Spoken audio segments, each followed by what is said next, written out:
The Financial Survival Network, helping you to survive and thrive in the new economy. This is the Financial Survival Network. Financial Survival Network is presented to you by Regal Assets. Buy and sell physical gold and silver through your existing retirement plan, 100% tax-free with Regal Assets. If you want to include physical gold or silver in your existing IRA or old 401k, request your free investment kit, which was recently featured in the Forbes and Smart Money Wall Street Journal magazines. Call toll-free 855-678-6620, 855-678-6620, or visit regalassets.com. We all know that Atlas Shrugged is almost a playbook for what's unfolding now.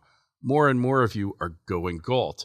Yaron Brook, who's head of the Ayn Rand Institute for Human Rights, is going to give us an update on the current state of things and whether he believes a Romney presidency will be a net plus for individual rights, liberty, and property. Hey, Yaron, welcome back. Thanks for having me on again. Hey, you haven't connected since Freedom Fest in Vegas. Been busy, huh? That's right. No, running around, and it only becomes busier from this point on. I've got a book coming out September 18th, and it becomes really hectic after that. But exciting stuff. Exciting stuff. That's great. So the book, what's the title? Free Market Revolution: How Ayn Rand's Ideas Can End Big Government.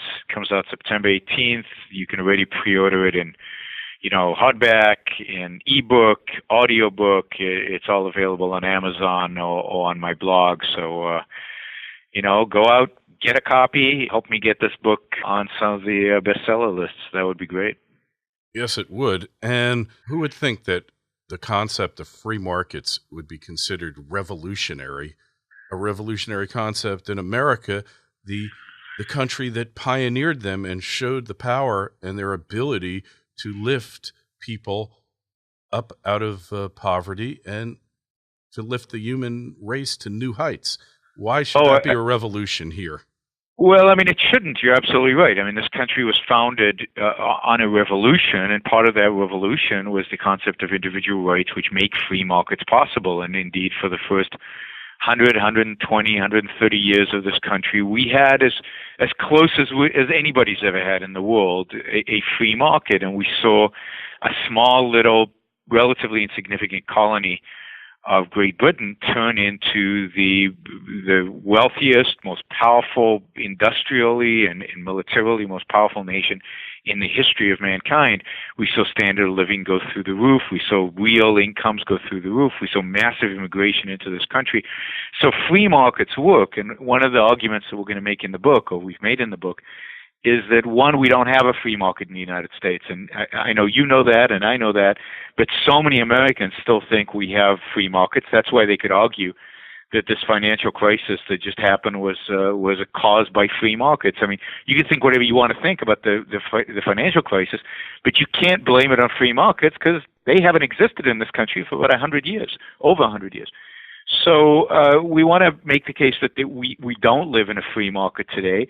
We want to make the case that free markets work in the sense that they create material wealth like no other system. But much more importantly, and the most significant aspect of the book, is we want to make the argument that free markets are moral, ethically good. They are the only ethical system. Capitalism is the only ethical, moral system to organize human activity.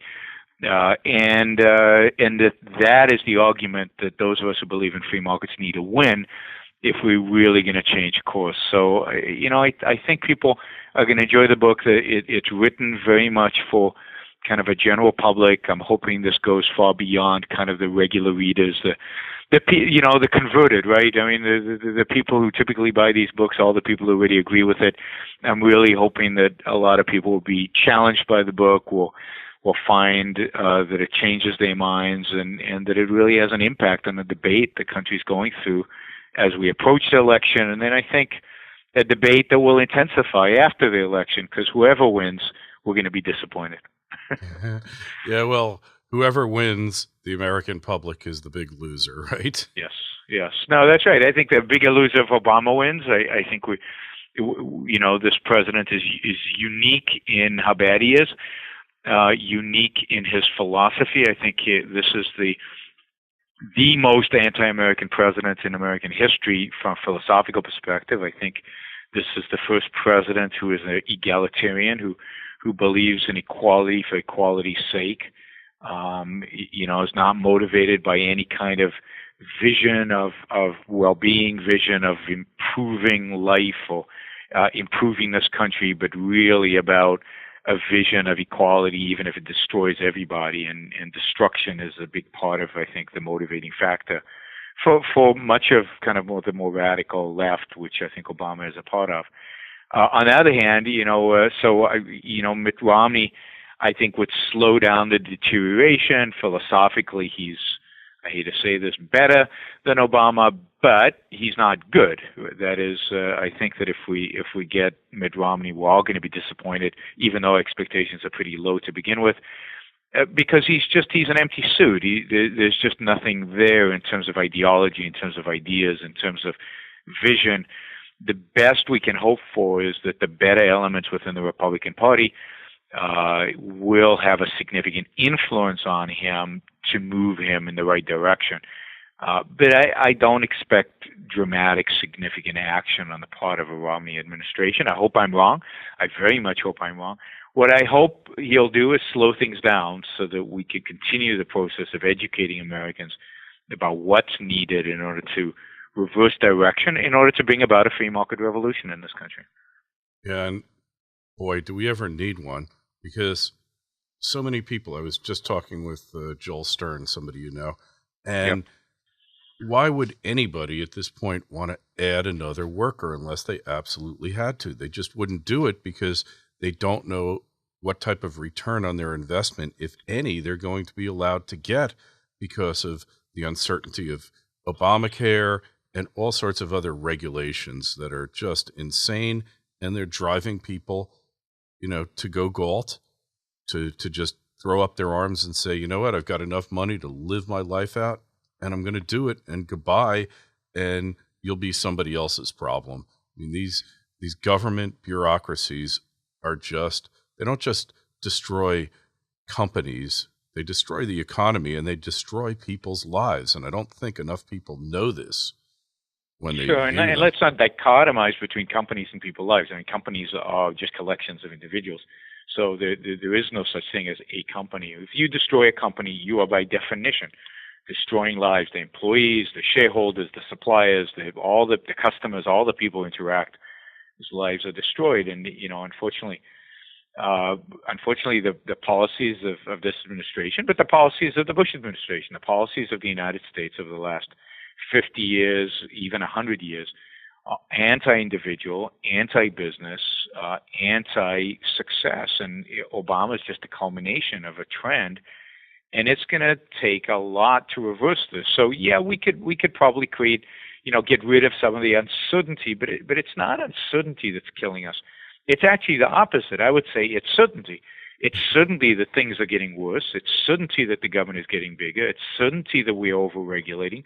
It's certainty that Dodd-Frank and all these other regulatory schemes that the government's involved in are destroying jobs. It's the certainty of these things which is causing people not to invest. And in order to reverse this, what we need is to create a different certain paradigm, a paradigm that says, no, regulations are going to be unwound, taxes are going to be reduced, government spending is going to go down.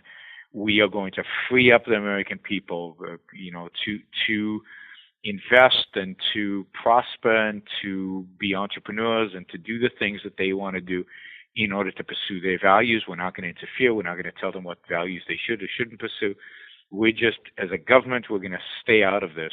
And, that's the kind of certainty we need in order to move the country in the right direction. And let's not set our sights too low. It's not about unemployment. It's about sustainable economic growth, which is only sustainable economic growth, which is only attainable through a constant, sustainable rise in the standard of living, which is only attainable through an increase in freedom, and a constant increase in freedom. That is, we've got such a long way to go. We are so unfree today relative to where we were in our past. we have got a lot of undoing to do over the next few decades to get to the point where we can declare success. Not only is unemployment down, but our standard of living is dramatically up, and we are freer than we've ever been before. That should be our goal. Absolutely. I mean, we shouldn't strive for anything less than that. And unfortunately, we haven't had a champion of these values since arguably Reagan. Well, arguably Reagan, because even Reagan, while I think he often champions them verbally, his actions in office don't always support this. The 1980s are a time of heavy regulation of Wall Street and a lot of persecution of financiers for no good reason, Michael Milken being a good example of that, under a Republican administration. There was a period of government spending growing. Now, you could blame the Democrats in Congress, but Reagan, I would argue, did not do enough to dramatically cut spending. Remember that Reagan came into office saying that he would get rid of a number of governmental departments, including the Department of Education. And when he left office, the Department of Education was bigger than it had ever been before. So while Reagan was better than anything we've had since, and maybe even before for a very long time, not quite good enough. This is why we need to set our heights very high. We need a political champion who will actually, advocate for real freedom, advocate for the real rollback of government, the real shrinkage of government, and somebody who can articulate the case for individual rights and therefore the case for limiting government based on the principle of individual rights, so that we can really have the criteria by which to shrink government. Government should do one thing and one thing only, and that is protect our right to life, liberty, and the pursuit of happiness. And that requires very little. That requires cutting government spending by something like 80 to 90% of where it is today. Absolutely. I mean, we've just got all these ridiculous agencies, a lot of whom are working against each other, and they accomplish nothing. And one of the biggest failings of the educational system is the way that FDR has been lionized for saving the country from the Great Depression, and yet there's been numerous work done that actually proves the contrary, that he prolonged the Great Depression, he made it worse than it ever had to be, than it needed to be, and that after 10 years, all the expansion of federalism, of the federal government, accomplished absolutely nothing except to increase debt, spending, and pretty much decrease of human freedom in those 3.5 terms that he was there. And yet history refuses to accept what's been proven over and over again. So how do we get that message across, that FDR really was a failure, a big failure, and not a success? Because we can't do that. Well, I mean, this is why it's so important to change the intellectual debate and to replace the intellectuals that we have today. Because it's the intellectuals who teach our teachers, it's the intellectuals in the universities and in our magazines and in our newspapers who continuously praise FDR in spite of all the evidence. And that's because it's dominated by the left, and the leftists are, they would argue the truth is completely subjective. There are no absolutes. There is no real reality. You make it up as you go along. So who says that FDR was a failure? So, that whole mentality, that whole philosophy, that whole view of looking at the world, the subjectivist epistemology, the idea that you can make up history, the postmodernism, that has to be rejected outright. And I think, unfortunately, the freedom movement has not really engaged with these philosophical issues. But we can't win unless there is an objective reality, unless there's real history, unless we can point to that real history and convince students who've been taught, well, no, there isn't such a thing. So we need to replace the philosophers. We need to replace the professors. We need to replace the intellectuals. We need to change the debate about what history is and what are the facts of history. And then I think also people's perception of history is shaped by their moral code. And I think that people who have grown up and raised with the idea that, sacrificing for country, sacrificing for your fellow man is noble and wonderful. You know, look at what FDR did. He asked for sacrifices. Isn't that a good thing? That's wonderful. So it didn't work exactly the way he wanted to, but he's still a good guy because he asked for the sacrifices. And of course, Obama doesn't end a speech without the idea of shared sacrifice. And I have to say, neither did George Bush. So the idea of sacrificing for your fellow man, for the country, for the state, that is what really needs to be challenged. And as long as people hold that as a moral ideal, we have no chance of winning, unfortunately. Yeah, I'm afraid that's so. So the book, it's coming out real soon, and we expect to see you around promoting it, and hopefully it's going to spark the debate that we really need to have, which is about freedom and about free markets so that you can pursue your goals without being harassed and without the jackboot of the government literally on your neck. Yeah, I think that's right. And if people want to kind of keep track of my various, I'm hoping I'll be able to do a lot of media and a lot of public appearances, speeches, and so on. If they want to follow that, then the blog is probably the best place to go. It's capitalism.aynrand.org. Or they can follow me on Facebook and Twitter. I'll be updating my status regularly there. It's Yaron Brook, YARONBROOK on Twitter, and Ybrook or Yaron Brook on Facebook. All right. Well, hey, Yaron, thanks so much for being on FinancialSurvivalNetwork.com to hear this interview, as well as a number of others we've done with Yaron, as well as many financial luminaries around the world. FinancialSurvivalNetwork.com. Yaron, good luck on the book, and we will talk to you soon. Appreciate it. Thanks for having me on.